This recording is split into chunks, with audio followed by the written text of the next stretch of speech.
I'd like to call to order the regularly scheduled May 19th UPW meeting, starting with invocation. Lord, watch over us in these proceedings so we come to proper conclusions and be our tasks in responsible and positive ways. In our lives, we strive to do your work with your guidance.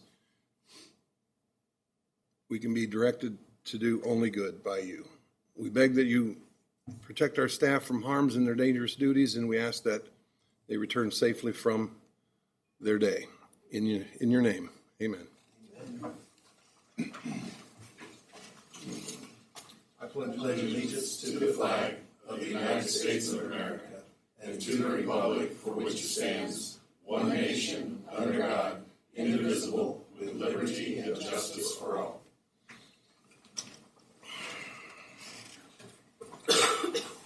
All right, do I have a motion to approve the consent agenda as listed? So moved. And a second? Second. All in favor?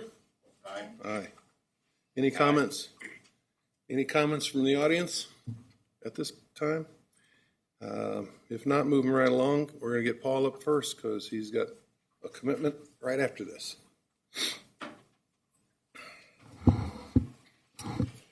I do apologize. I've got to go coach some Little League, so I have to skedaddle out a little early, but so you get the boring stuff first here. So we'll do the financials off the top for April and look at the balance sheet starting out here. So total cash did decrease again this month by about $1.2 million from the month before, and we are about $7 million less than where we were a year ago with our cash balance. The decrease again is due to the ongoing capital project with the electric fund, as well as the higher costs that we're paying for capacity this fiscal year. We did also see a substantial decrease in payables. We had the remaining total of materials and supplies that were needed for that Indian Mounds substation in AP at the end of March, and so we paid all that in April. And so from here on out, most of those payments should just be the labor for completing that substation. Utility-wide, we're down about 1.3% total assets from last month and just under 2% from a year ago. So if we look at our income statement for the month of April, we did have a utility-wide net loss of $713,000 for April. The electric fund specifically had a net loss of $780,000, and that was $306,000 more than what we had budgeted. The reason for the significant net loss in electric was purchase power. Once again, we have seen an increase in our energy cost here as of late, especially for the months of March and April. We would typically see LMP pricing in the low to mid 20s. Usually it's a shoulder month, lower pricing, and we have seen that elevated. You can see later in the report, our average for the month of April was over $30. It's not a huge jump, but it's definitely gone up some, and a lot of that tracks with the natural gas price, which has went up as well. In addition to that, we've also seen higher transmission costs that Ameren charges us as well. We'll talk about that here a little bit more later. The water fund did have a positive month. We did not recognize a carbon change-out expense in April, and so that allowed us to finish the month about $90,000 less than budgeted with our expenses. And then lastly, the sewer fund did finish the month with a net loss of $55,000, which was well behind budget. Revenues came behind in sewer by about 6% compared to budget, and operating expenses were, again, about $39,000 more than budgeted. If we compare ourselves to a year ago, the electric fund did do much worse this year due to the higher purchase power costs. Obviously, capacity was the primary reason compared to last year. Kilowatt hour sales, though, were about 2% less than they were last year. However, they were comparable to the 5-year average. The water fund did do slightly better this year, and the sewer fund did worse. Gallons sold in water were about 3.2% less than a year ago, and in sewer they were about 5.8% less than a year ago. So year to date, we're now 10 months into our fiscal year, only 2 months left. And so if we look at our budget that we approved for fiscal year 2025 and we modify it to reflect the 9% rate increase that was approved and capacity amortized for the full fiscal year, the electric fund now has a net loss of $3.2 million, and that is about $1.8 million more than budgeted. Revenues are tracking right along with budget, but it's again purchase power that continues to run high, and it's now 8% over budget. We've talked several times about how Prairie State was a primary reason for that in the fall when they were down much longer than anticipated, but it's also transmission. Actually, in April, we surpassed the amount we paid for transmission in total of all of last fiscal year, and we still have 2 months left of the fiscal year. And so we had actually seen this coming from our power supply consultant that transmission was going to increase. However, it's increased substantially more than expected. So on the energy side of things, we are a little bit higher than we were a year ago, but not a significant amount. The water fund year to date now has a net income that's slightly behind budget, about $31,000. We did go back and record that carbon changeout that we did back in January that we had not yet recorded. And again, I'll remind you that we have one more changeout to do in May, which will be our 5th for this fiscal year. Just the way it worked out accounting-wise, we will record 5 instead of the normal 4 changeouts this fiscal year. So that will significantly cut into the water fund's net income by the end of the year. And then lastly, the sewer fund has a net income of about $80,000, and that is $134,000 behind budget. We have seen higher operating expenses in that fund when the oxygen blowers failed at the wastewater plant last year, and we have since been renting a generator for that to supplement that process. The new blowers that we had ordered have arrived, and those are being installed as we speak, and so those aren't fully up and running, but they should be here in the near future. Looking back a year ago and the results where we were compared to this year, the utility-wide net loss is worse. This year, revenues are obviously up by about 6% utility-wide, but it's net purchase power that's up 16.7%, and then operating expenses are up 3%. We've got the rest of our normal information on there: check register, credit card statement, all of our purchases for April. I'll direct you now down to page 12 of the report. Look at our debt service coverage ratio there in the middle of the page. The electric fund with the net loss in April is now at a negative 3.07. Water stayed the same at a 1.93. And sewer decreased slightly down to a 3.14. And again, we're shooting for that 1.25 at least in all 3 of those funds. The last thing I'll leave you with is we did have the MISO capacity auction for planning year 25-26. Those results were posted on Monday, April 28th. And what we saw is that the summer clearing price cleared at $666.50, which was not cone, so it wasn't the highest price that it could have cleared at, but obviously was very much meant to send a signal that more capacity is needed throughout the entire MISO footprint by it clearing at that elevated price. The fall price is now joining. The fall price was $91.60. The winter price was $33.20. And lastly, the spring price was $69.88.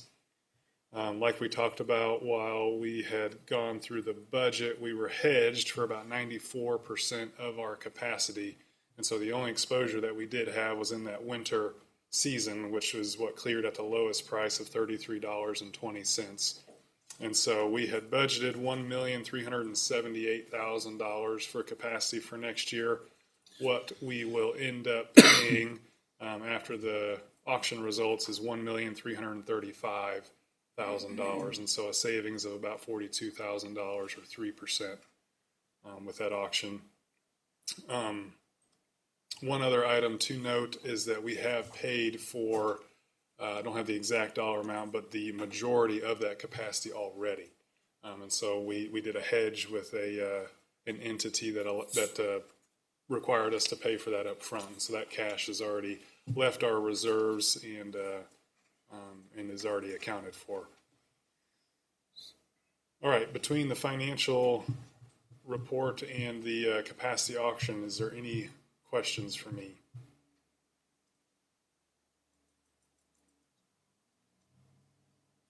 Anybody have anything? All right. Well, I appreciate it. And if anybody has any questions later on, just reach out to me. Okay. Thank you very much. Next up, looks like Darren.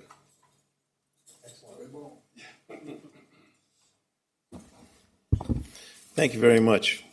We start off by talking about fluoridation in the water. In 1955, the city actually directed the Hannibal Board of Public Works to begin injecting fluoride into the water.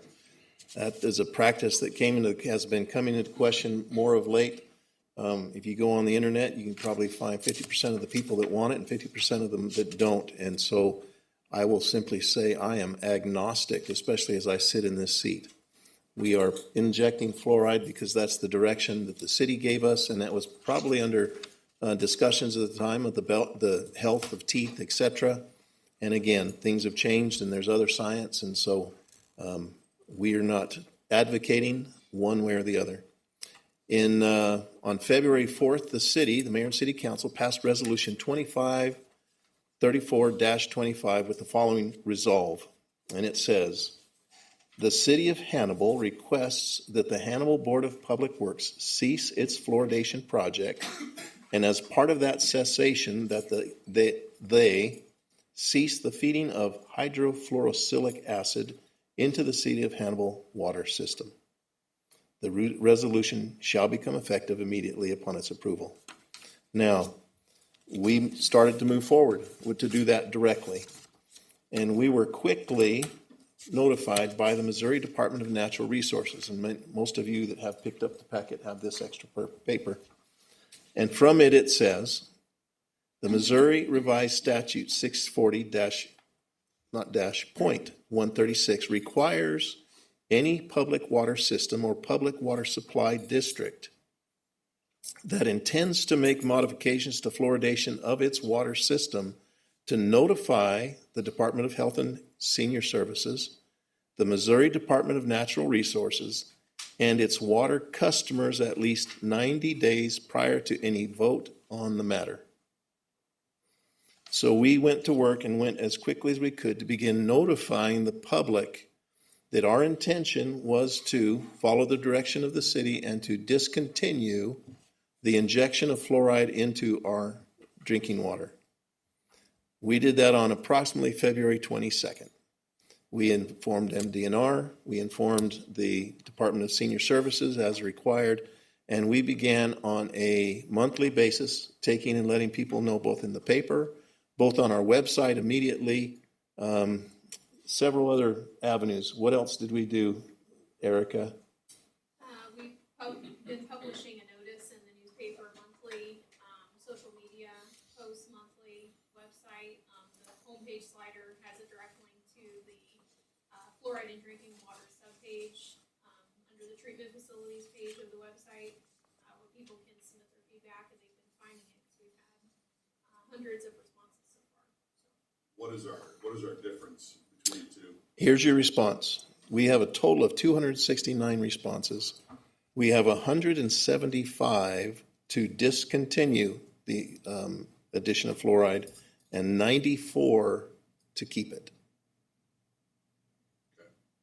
So those are the numbers. What's the percentage?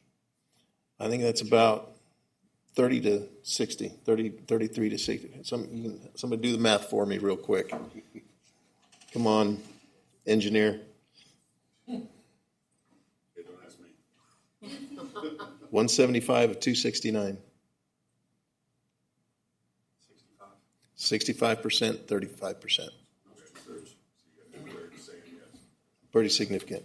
Now, the remainder of this form, if you look at the bottom, it says, pursuant to same RSMO 640.136, any public water system or public water supply district that violates the notification requirements of this section shall return the fluoridation of its water supply to its previous level until proper notification is provided under the provisions of this section. And so, when it comes to roughly early June, June 22nd, we're going to have met that 90-day requirement completely. The question is, and I would ask the attorney at this point in time, what kind of vote is it adequate for the board now, since they were directed to stop? Will they be able at the June meeting to say, yes, will you give the board direction to discontinue putting fluoride into the water? Or does it need to go somewhere else? Okay. The council doesn't control the water system, which is why they did it as a request rather than an instruction. Okay. So they've requested that of you guys, and part of the reason why they did that Is your light on? No. I usually am better about that, but not always. When I drafted that, my suggestion to them was that while I had never looked up that statute, I was pretty confident that there was something going on with DNR you all would have to do. So the council's understanding, my belief is that they've put it into your hands with a request, and if you all deemed it both necessary and appropriate, that you would go ahead and do it. So that's the long-winded way of saying yes. I believe the appropriate people to vote would be this board. Very good. Okay, my last comment on this is this. Please note to the public and everybody watching, we will discontinue putting fluoride into the drinking water. That does not mean there will be zero fluoride in the water. Right now, we're injecting at 0.7 parts per million parts fluoride.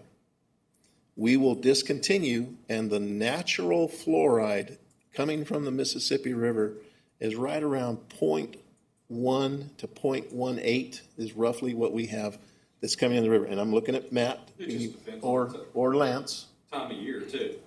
And it fluctuates, absolutely. It's not continuous. You know, any different? All right, thank you. So it's what we're getting from the Mississippi. We are not removing it, but we will stop injecting. So I just want to make that clear. We're not planning on doing any treatment or we still have it going through the GAC filter. It does not remove all of the fluoride. And so there still will be fluoride in the water, but it will not be up to that 0.7 parts per million as requested by the MCLs. Any questions? That was basically the understanding of the city council when we passed that you would remove the injection. So not totally remove. Thank you. Thank you very, very much. The only other thing I have is just a very quick update on the regulatory. We're still watching the lead and copper rule. LCRI is the latest. The last thing that we had to do was create a list of every single one of our customers and our understanding of whether they were a lead line, copper line, or a galvanized line. It came up to we have about 4,800 of those people. They are still the American Water Works Association, of which we are a part of, but they are a national organization. They're very large. They are now in a lawsuit with the EPA. The greatest question is whether we have the responsibility to step onto private property and whether we have responsibility for the plumbing that's inside somebody's home. That is I think that's a whole nother thing. I might pass over to James, but it's a big question. It's a tough question. And so when we're waiting to see exactly how that's going to happen. If it goes forward as it is, I would remind everyone, the Board of Public Works, we own the main lines. We own the mains, but we do not own the connection to the main or that line that goes to the meter. We do own the meter and then into the home. That is, all of that is private property and private ownership of that line. And so if this were to come through, we'd have to have a way in which we would let the people know it's their responsibility of changing out that. And that could be quite a task. That'd be very interesting, especially if we then have to enforce that by the year 2038. So they're looking at, that's what the timeframes are. So again, we're waiting to see exactly what the American Water Works Association will do. Currently, we have estimated that the cost of that replacement is from $11,000 to $12,000 per home. And that's significant. We recognize that. Okay, any questions? Yes, if I may. The question really for James. Would it not then be, if it's determined it's the private homeowner's responsibility from the main to the house, any part thereof, wouldn't it be their option? Can they be required to make that change? And I'm shrugging my shoulders because the federal government is quite fond of unfunded mandates where they go out and just say, you will do thus and so. There are multiple complicating issues, namely that in the United States, a utility can't just go on someone's property and force them to do stuff. We would have to have permission. Now, is it possible that the feds will come out and say, well, you have to pay for replacing the lines for anybody that will cooperate, but people that won't cooperate will be on their own? I think that's a definite possibility. Do I think it's right? Do I think it's what they should do? No. But is that a possibility? And, you know, you're talking a lot of money just from the water meter. I mean, especially if you have to bore it in. Personal experience, I can tell you when I replaced the lead line at my house from the water meter to the house, and you know how close my house is to the street, $3,000. Yeah. So. But can the government force you to do that? Just the private citizen? That's a very interesting question. I would suggest that the Board of Public Works does not have the authority to do that when you get into private property. Does the city? That's a slightly different question, but I'm going to suggest probably not without bringing some kind of legal action. So again, this is where we get into this whole, the feds come up with these unfunded mandates and you need to do this, and then they just say, okay, now go make it happen. So it's got the potential for being quite nightmarish, but let's see what the final rules come down and let's figure it out. Well, and you need a case of precedent. And Bob, are you volunteering? No. No, without discussing with your boss. That is all I have. All right, any other questions of Darren? No. If not, we move right along to Mr. Munslinger and the operations report. Good afternoon. First thing up on electric system, one thing that I want to note is our reliability. We've been at 99.994% for the last 5 months. One item to note is we did have a large outage on April 20th. The wind event took out approximately 1,500 customers about 6 to 7 p.m. That was Easter night. We worked our crews, we brought in the available linemen, worked till about 4 in the morning. We had about 45 customers still without power. Some of them just required more repairs on their system to make the connection possible, and some of them we just didn't have time to make the necessary connections. We then sent the crews home to get some rest and brought the full crews back in that next morning and at the regular time, and they were able to restore, I think it was 6 or 7 that were still out on that Monday night. And those were those that needed repairs on their own house. And during the day, we had new calls in. Hey, I woke up this morning, still didn't have power, and so we had to add them to the list. So all in all, we made it through that storm pretty well. One item I did not include in here was we did have a mutual aid event I think it was, I'm not sure if it was May or April, where we sent a crew down to Springfield, Missouri. They had a tornado or wind event go through there, and we sent a crew of 3 down there for about a week. So other than that, our outages were pretty small. We had 3 events. The squirrels start popping up there again, so we're getting the younger squirrels out. We're getting them out, running the lines. And so one of those had a squirrel guard on them, one did not. And so it was installed once the outage occurred. As Paul mentioned earlier, maintenance crews were working on installing that new compressor at the wastewater plant, which Lance just told me before we started the meeting, we got the first one up and running. So we're going to dial it in, make sure it's running well, and then disconnect the temporary unit and install the second one. So hopefully within the coming weeks, we'll have the second one up and running.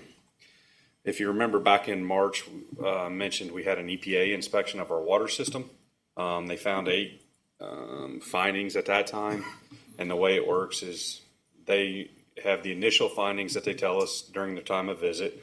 Then they go back, review all the documentation. If we provide any additional information, they'll review it as well and then issue the final findings report. We did get that in the mail the other day, or by email a week or so ago. Again, it was still those 8 initial findings, none of them major. I'll email them out to you, or a copy of that out to you all. I forgot to bring it with me tonight, but where it goes from there is if they send it to their enforcement department, if they find anything that's enforceable, that you're clearly, blatantly breaking the law, then it could get morph into something else. We didn't get that indication while they were here, so. We did have a GAC exchange last week. We did wrap up our basin cleaning. Again, some of you may or may not know, we start at the river at our intake. We take take the intake and the pump house out of service. We clean it out, and then we go up through the basins systematically at the water plant. We shut them off, we drain them, we hose all the mud and settle debris back out to the river.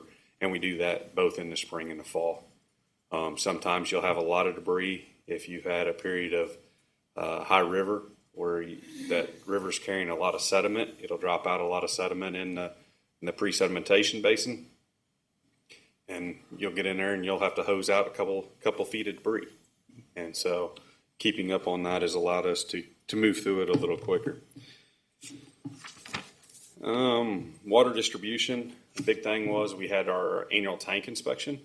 Per regulation, we're required to take a tank out of service, we're supposed to inspect the interior of a tank every 5th year. On most of them out in the system, they're redundant, so we can take one tank out of service while still utilizing another tank.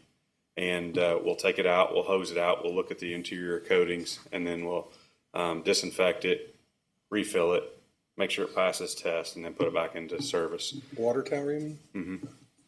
And so this year we had the contract company, they came in and cleaned out the die maker's tank. They did a visual inspection on the remaining tanks that we had. The only one we do not take out of service and do a washout of is the clear well at the water plant. Because it's the only tank up there, we have to hire a dive company to come in. They vacuum out, similar to how you would a pool. Is vacuum the sediment out of the bottom, and then they go through and do a visual inspection and provide a report. So wastewater plant, we already went over the compressors. The wastewater collection, just trying to stay in front of the street paving crew. We got a couple areas we know we got some problems. One of them being on St. Mary's, where we're going to wait till school's out, so the reduced traffic volume, we can take and close that section of street down, do the excavation, make the repair, and then the street department's going to come in later in June, early July, and repave that street. And I think the only other thing I really wanted to mention was we had a new personnel in the SCADA department, our 24-hour dispatch center. Tamara James started there on March 31st and has since taken her shift over and is doing good. So That's all I've got on the operations report, unless y'all have any questions. Anybody have any questions of that? What's going on with the North Street project? I'll get to that in a minute. Okay. I'll wait. Okay, might as well move right into projects then. All right, water loss, that's something we're still addressing. We bought a portable meter ourselves several months ago. We've been busy installing meter pits, and what we're able to do is we're able to take our customers' meters, and in this defined area, we're able to say we use 50 gallon a minute or 100 gallon a minute or whatever it may be. We put a master meter for that area and compare the two to see, okay, if we're putting 100 gallon a minute into this area, are we selling 100 gallon a minute? And so our crews are working, installing those pits. We did an area up near the swimming pool, community pool, and with the volume of water that the community pool uses right now, it isn't working out well. So we're looking to move it into a different location. It's something we're working through as it's something new that we've recently bought and have tried to do. We're continuing to work on putting our project together for later this summer of lining additional downtown sewer mains. Last year we did 15-inch diameter mains and smaller. This year we're looking to do the mains over the 15-inch diameter. And again, looking for that probably into July, August time frame when historically the river levels have been low. Rain has been low as well. To North Street, contractors working on the street restoration. They were down there pouring concrete this morning. Their plan is to continue the street restoration work through this week, and hopefully we can get it all poured. And then they will move to complete the connection up in the park next week, followed by site restoration up in the park and get that area knocked down and seeded and strawed no later than June 15th. I just know that, of course, with everybody's 15 minutes of fame and Facebook, we're getting hammered pretty hard on that whole project. It's unfortunate, but I mean, what are you supposed to do? There's been some instances that required additional time. For example, we didn't know about the sewer issue to 116 North Main or North Street. And time we found it, time we could come up with a repair solution, time we acquired the necessary easements, it elongated that time frame. Not only could they not make the repairs in front of that address, but they couldn't repair the street in front of that address either because we had to do additional digging out in that street. Are we being transparent as we can with the public? Okay. Yep. Because that's all we can do. You know, and it's one of those things. It's a double-edged sword where you do something great, it's not talked about as much as you do something negative. Everybody wants to talk about it. Correct. So, no, we understand it's taking a little bit longer than we anticipated. Ultimately, we're trying to get that nice project finished up. Right. It's going to be an exceptional project once we get it done. We've replaced a storm sewer that has been there 100 plus years. We got a new concrete street, new curbs, new gutters, new sidewalks. Because it's a government project, we have to. right. We're As far as required I've to take seen- the lowest responsive bidder. Right. Because we took this bid, we're able to extend this project further up Mark Twain Avenue too. Right. We've had a little bit of headache because of a low bidder, but because we have that low bid, we're able to extend it a little further. So what's the balance of headache versus end product as well? As far as I've seen, it's looking really good. Mm-hmm. You know, and maybe I'm a little biased because unfortunately I'm on this board. So, I see the progress, and other people don't. Mm-hmm. All they see is it's a microwave society, so everybody wants it done right now. So Believe me, I want it done. that's what they see. But no, I just ask because I see both sides of it, and it's a headache for sure. And I don't envy anybody who's on that project. But And part of it was, we did bid this, bid in January of 24. Part of the reason for the delay was the slot at which the precast contractor could get the materials done. And we knew it was going to be a long project. So we asked the contractor to wait till after the fall, the festivals and such. And so they waited till after Folk Life in October. And then we had some cold weather. We've had some rain events last fall. I mean, I've been in that storm sewer when it wasn't raining and there's water running down it. But then when it just started to rain, it sounds like a river rushing through there. And I didn't know if I was going to make it back out, type deal. So People also don't realize is that used to be a creek. Mm-hmm. It was a creek a long time ago, so it's always had water running. But Yep. for what it's worth, I appreciate it and I thank you for it. So Thank you. Pretty soon, they'll be complaining so much about the bridge, they'll forget all the others. right. Then we're going to go up Mark It's Twain going to Avenue. close. It's going to close in another 20, 11 days. So yeah, they'll be complaining about that. You'll be out of the spotlight.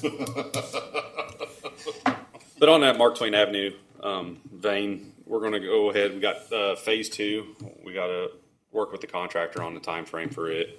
We got to finish some issues that we've got with our MoDOT permit on that.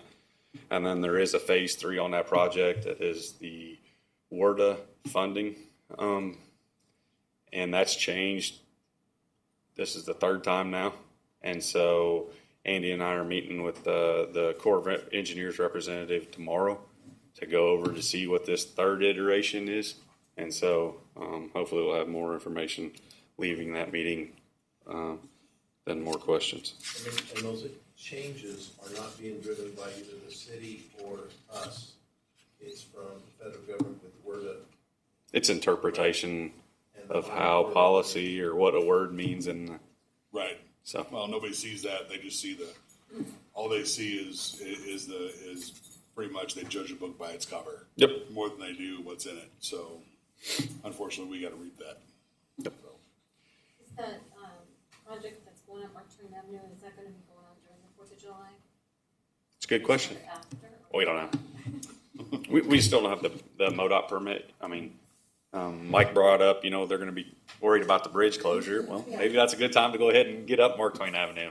We're going to meet with the contractor once they get this project, the first phase buttoned up, and then we'll have our MoDOT permit at that time, and then we'll have clear expectations moving forward.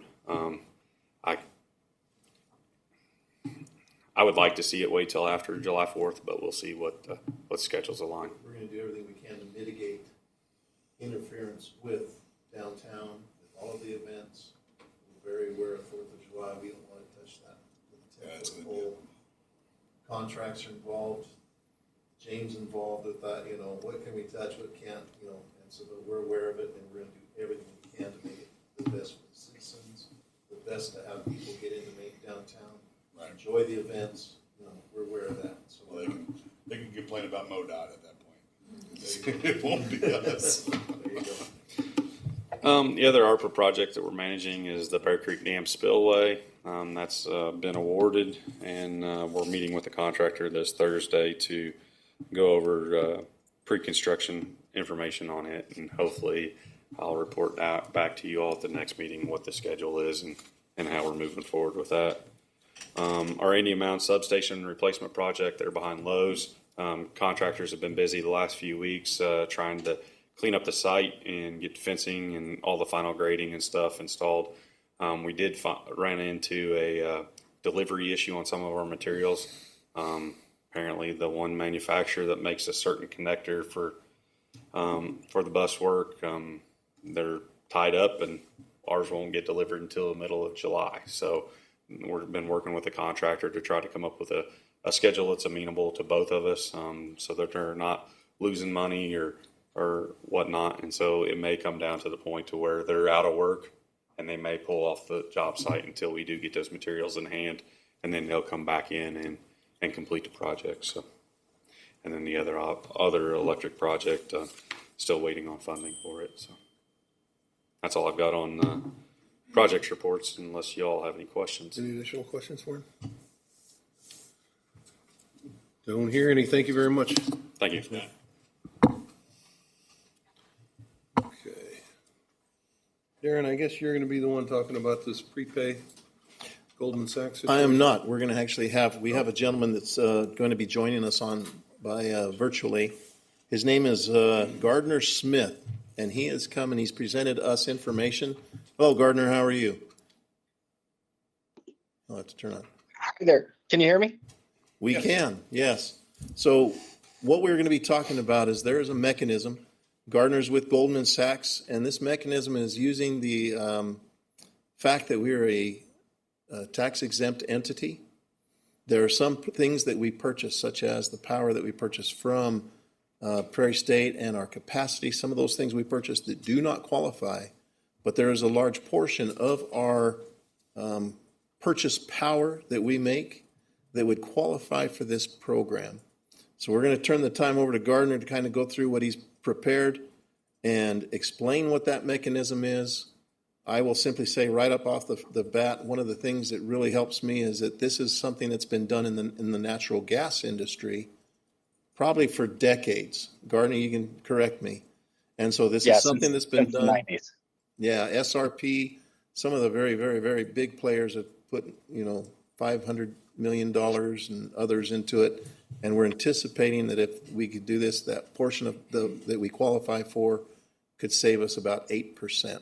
And that's pretty significant. So Gardner, I'm shutting up. It's all yours. Well, I appreciate everybody's time. Appreciate you guys letting me talk for a couple minutes here. I think there are a couple slides that it looks like they may be up there in the back of the room that might help just a little bit. I guess just by way of introduction, my name's Gardner Smith. I work with Goldman Sachs Public Power Team. So we cover public power utilities across the country. I live in Dallas. I've been with Goldman for about 3 years. And prior to that, I was at Citigroup doing the same thing for 16 years. As you had said, this is a program we call it the prepay, but that's really not quite the right name for it because it implies that you're prepaying for power, and that's not quite what's happening.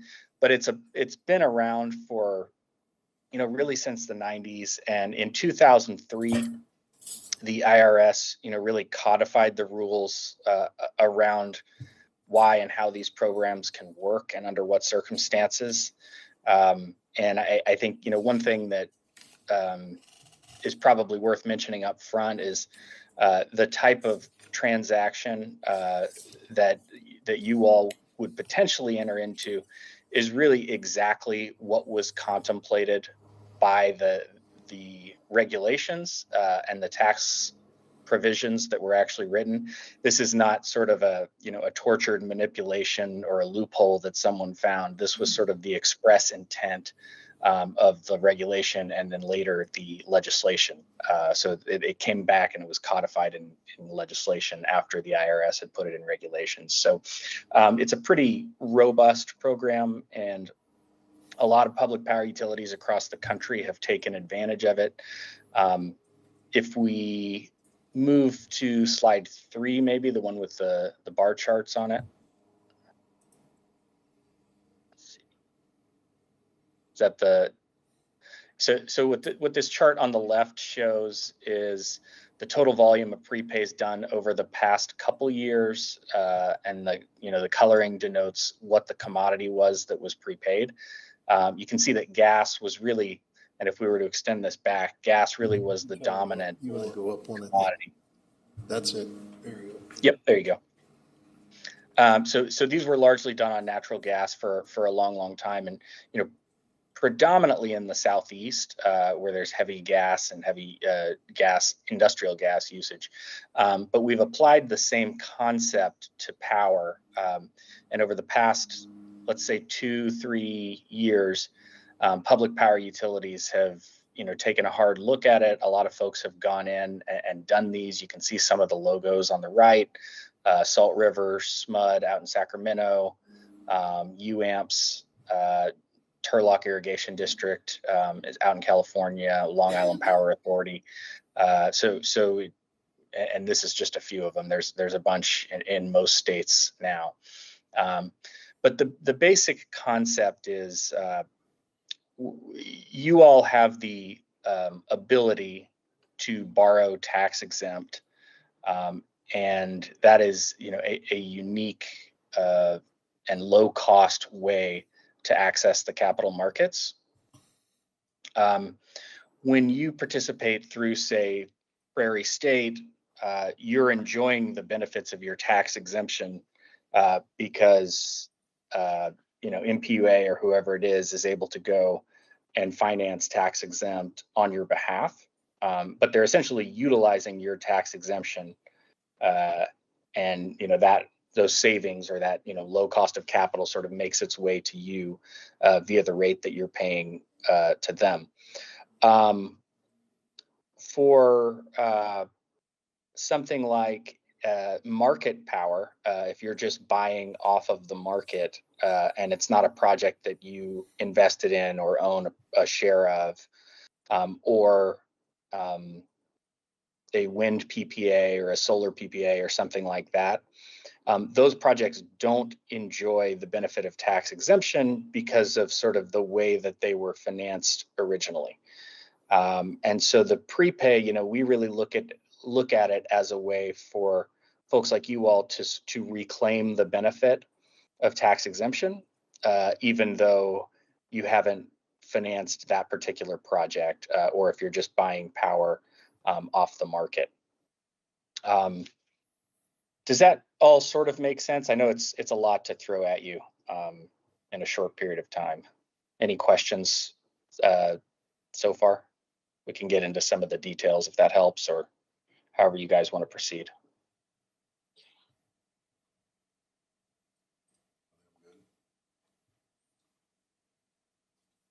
I think we're good.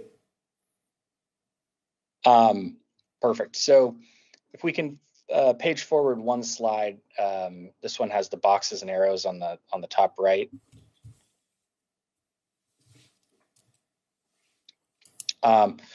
So this is sort of the very basic sort of distilled concept of what's going on and why we're able to do these things and generate savings.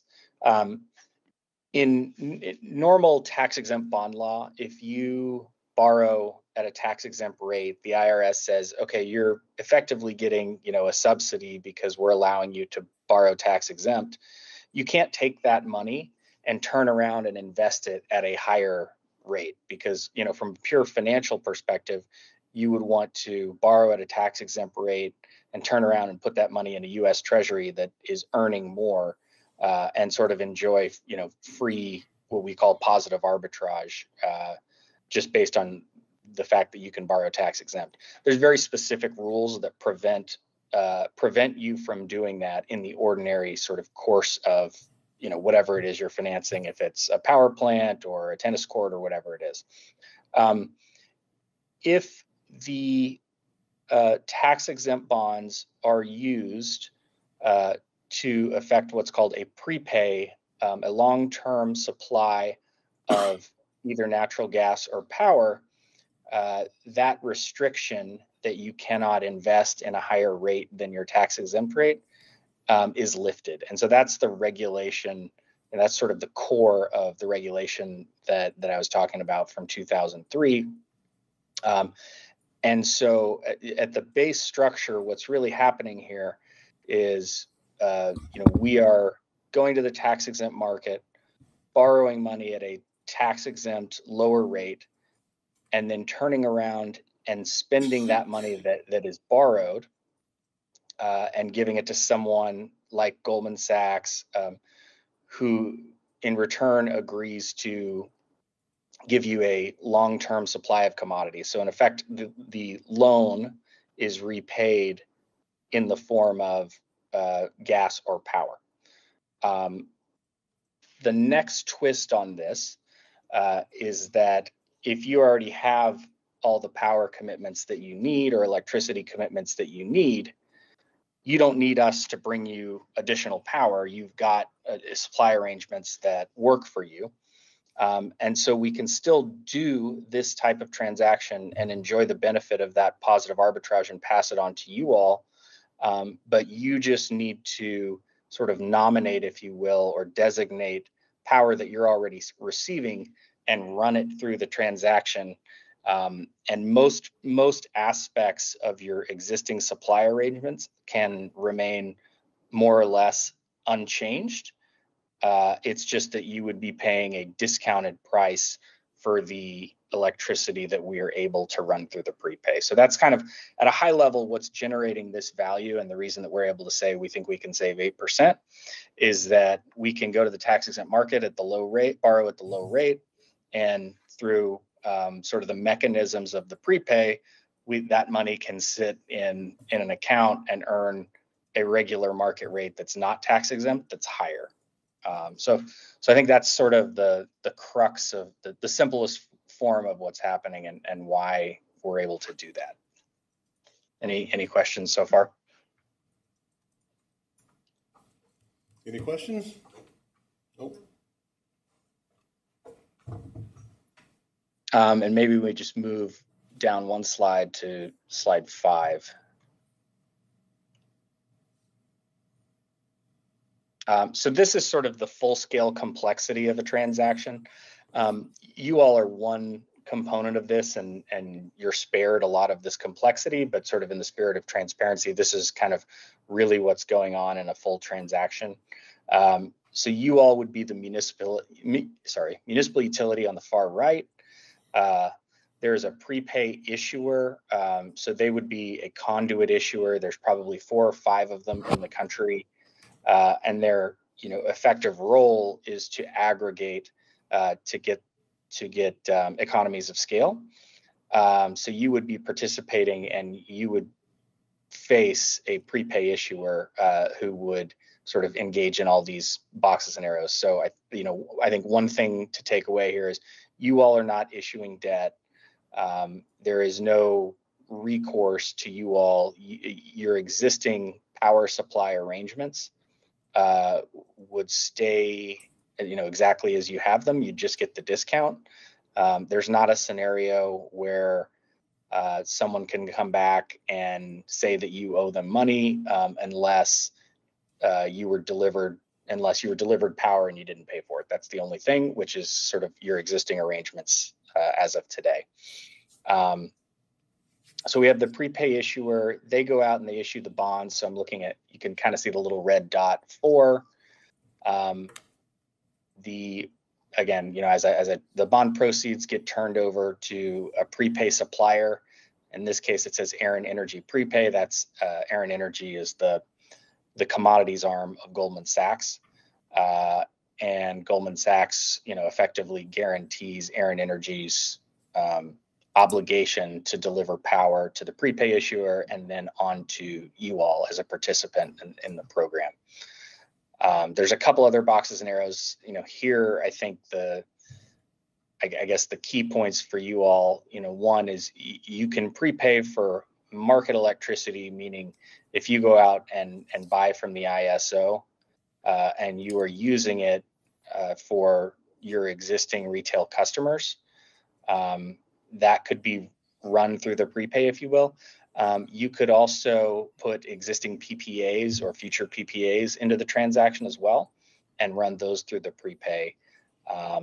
We also do gas. Gas is a little bit of a different arrangement with the boxes and arrows here, but this is sort of the basic idea is to take your existing supply arrangements, or if you want additional supply, we can do that as well. But most people look at existing supply arrangements and sort of run them through the prepay for the purposes of getting the discount.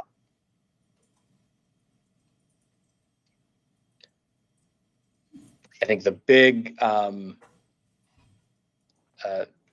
requirement on you all, and people ask kind of what are the drawbacks here. I think a couple things. One is these do take time to get set up, and there is some complexity and some staff time that goes into it. They're also market dependent, so it's really dependent on the ratio between tax exempt and taxable borrowing rates when we execute, and execute meaning sell the bonds. So there's times where that works really well and we have really high savings, and there's times where it doesn't work so well. The past 6 weeks, for example, things have not looked very good. So we have a handful of transactions on ice. So I think one of the downsides is that there's not a whole lot of certainty as to when we would be able to execute and lock in your discount. But I think we are confident that eventually something will probably be able to get done. I think the other thing worth mentioning is the way that these are set up structurally. You all have to have a reasonable expectation that you will in fact be using the power run through the prepay for what we call good qualified use, which is your normal retail customers that you've been serving forever. We do not anticipate that changing at all.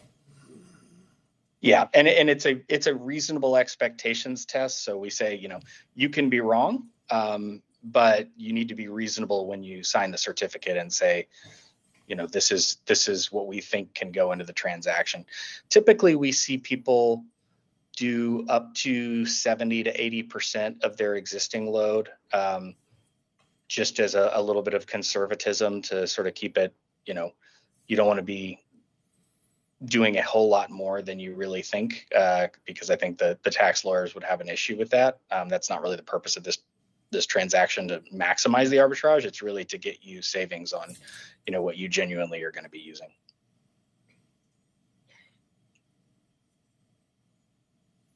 And we have a pretty good handle on what we're doing, at least our LMPs, all our day aheads.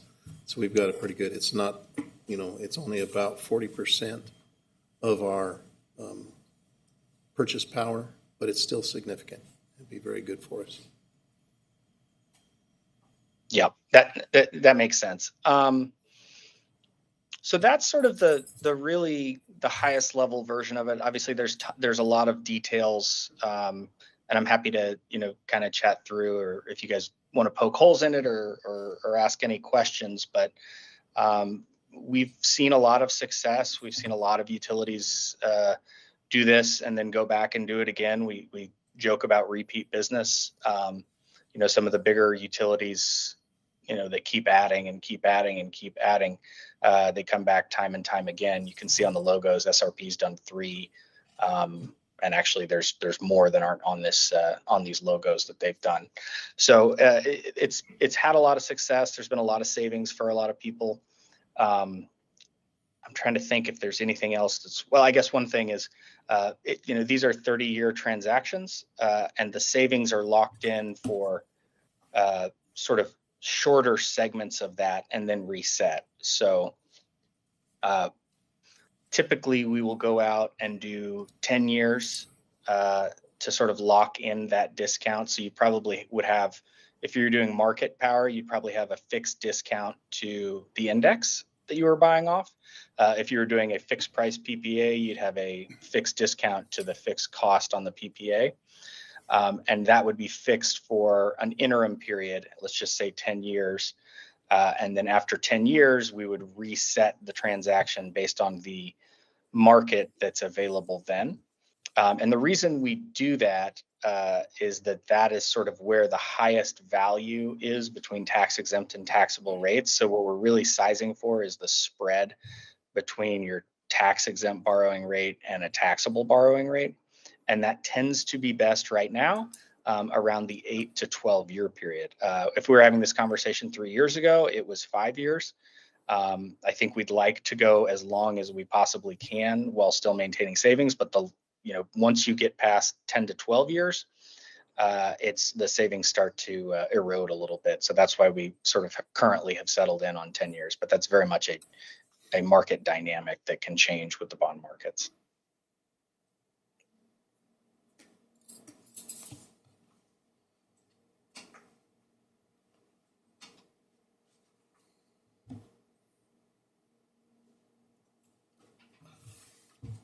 So Gardner, can you hear me?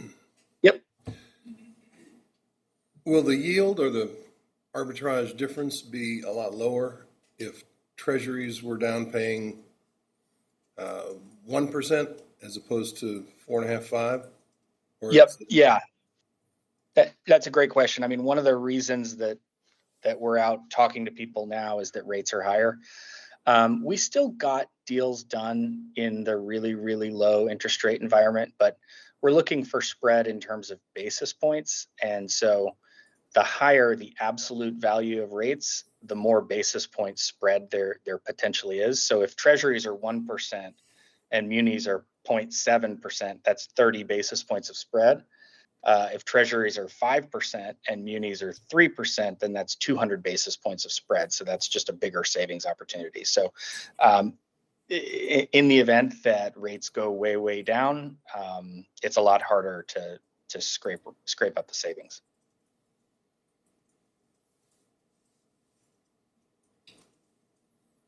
So say 4 or 5 years ago, when CDs were paying 0.5% or 0.25%, were anybody or any of these utilities making a savings, or was it just based on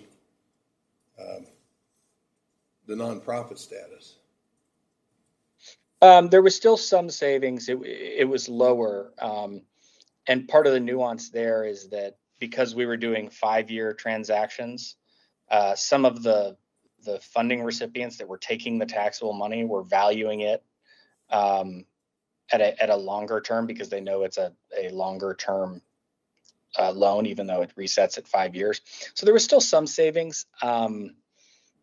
We hit probably the boom time, probably starting June of last year. We kind of hit a snag in the market, I don't know, 2 months ago, and things are starting to kind of come back a little bit. I don't know if I answered your question, but Yeah.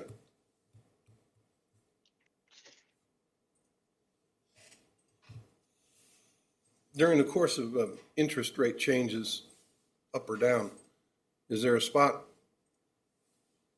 I mean, under this arrangement, will we be committed to stay in the program for that many years? But I guess if it doesn't ever have a negative yield, then, or, you know, an extra cost, can you envision any time where this arrangement is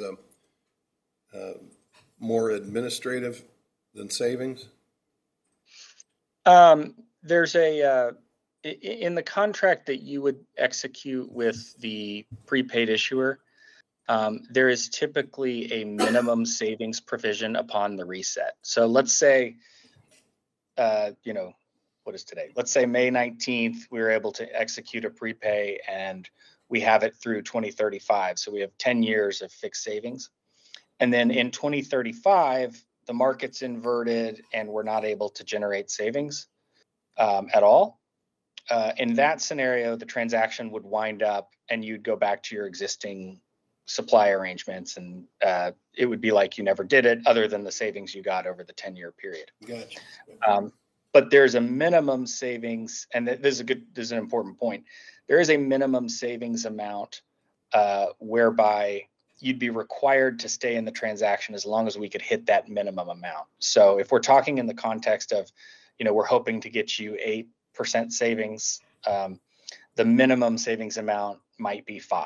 So there is a scenario where we get you 8% for 10 years, and 10 years from now, it's down to 5.1, and you're required to stay in the transaction. Now, 5.1 is better than nothing, but it's also not the original 8. So there is that risk upon the first reset. If we aren't able to hit the 5%, you don't need to stay in the transaction. So if we're at 4.9 and you say, sorry, it's, you know, we wanted 5, you can walk away.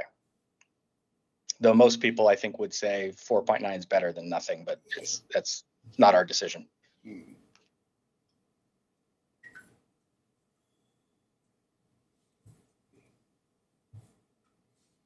All right.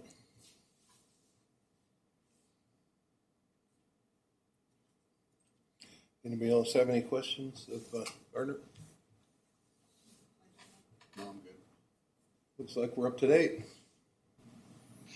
Well, again, I appreciate time, and Paul, thanks for putting me on. And if there's any other questions, feel free to track me down, and happy to talk at any point. Okay, sounds good. Thank you very much. Thank you, Guys, Gardner. have a great afternoon.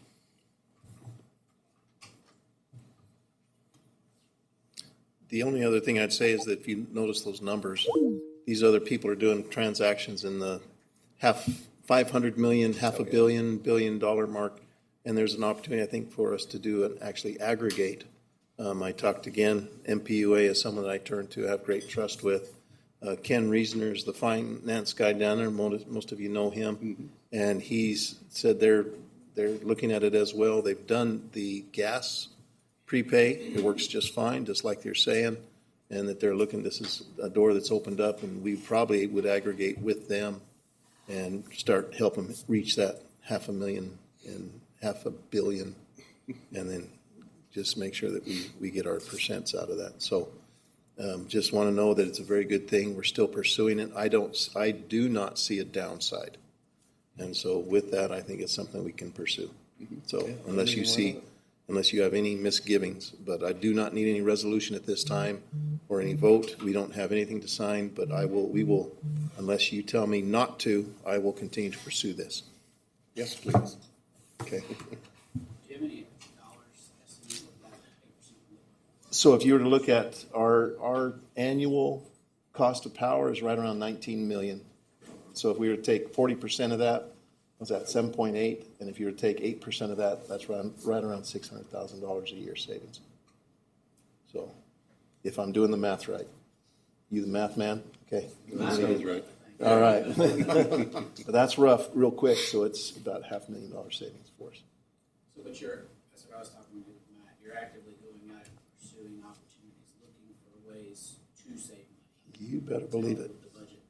You bet. So, Yeah. appreciate that. Yep, thank you. And this is, like I said, this is a mechanism that's pretty specialized. But yeah, we're combing everything. So thank you for that point.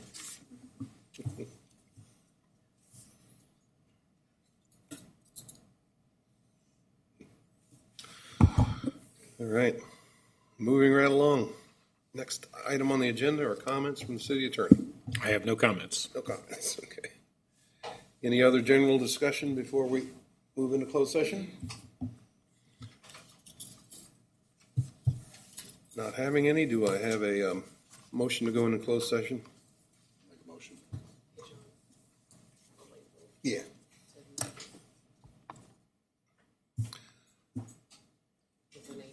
The motion to go into closed session pursuant to section 610.021.112 of Missouri Sunshine Law. The meeting shall convene in closed sessions and discuss litigation and contracts to admit board members, Darren Gordon, Matt Muslinger, Courtney Harris, and city attorney. That's the motion you made. Do I hear a second? Okay. All in favor? Aye. Aye.